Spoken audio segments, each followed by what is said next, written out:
Sementara itu di penghujung tahun 2020, Kejaksaan Negeri Badung juga melaksanakan pemusnahan barang bukti narkotika dan non-narkotika sejumlah 152 perkara periode tahun 2020. Kegiatan tersebut telah sesuai dengan tugas pokok Kejaksaan.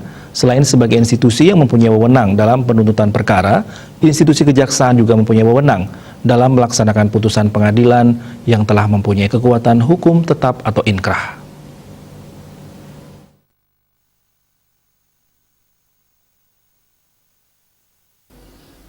Barang bukti yang dimusnahkan terdiri atas 152 perkara tindak pidana narkotika yang sudah diputus dan berkekuatan hukum tetap atau inkrah dari Januari sampai dengan November 2020.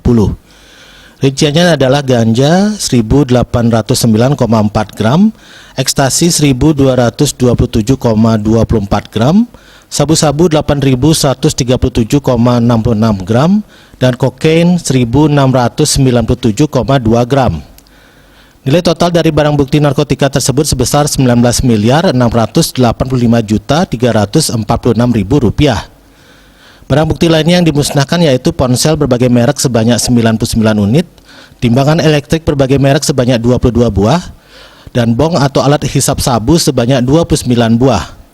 Sebagai satuan kerja yang baru saja memperoleh predikat wilayah birokrasi bersih melayani tahun 2020 pada waktu lalu, Kejaksaan Negeri Badung terus berusaha memberikan pelayanan yang terbaik kepada masyarakat, serta selalu ikut menjaga keamanan wilayah Kabupaten Badung dengan menangani perkara-perkara narkotika, serta tindak pidana lainnya dengan profesional untuk memberikan efek jera kepada pelaku-pelaku tindak pidana. Kepala Kejaksaan Negeri Badung Iketut Maha Agung menyampaikan, di masa pandemi COVID-19 ini aksi kejahatan semakin meningkat.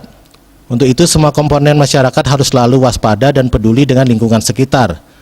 Masyarakat diajak bersama-sama melindungi generasi muda dan anak cucu dari bahaya narkotika, serta selalu berkata tidak dengan sesuatu yang namanya narkotika. Humas Kejaksaan Negeri Badung melaporkan.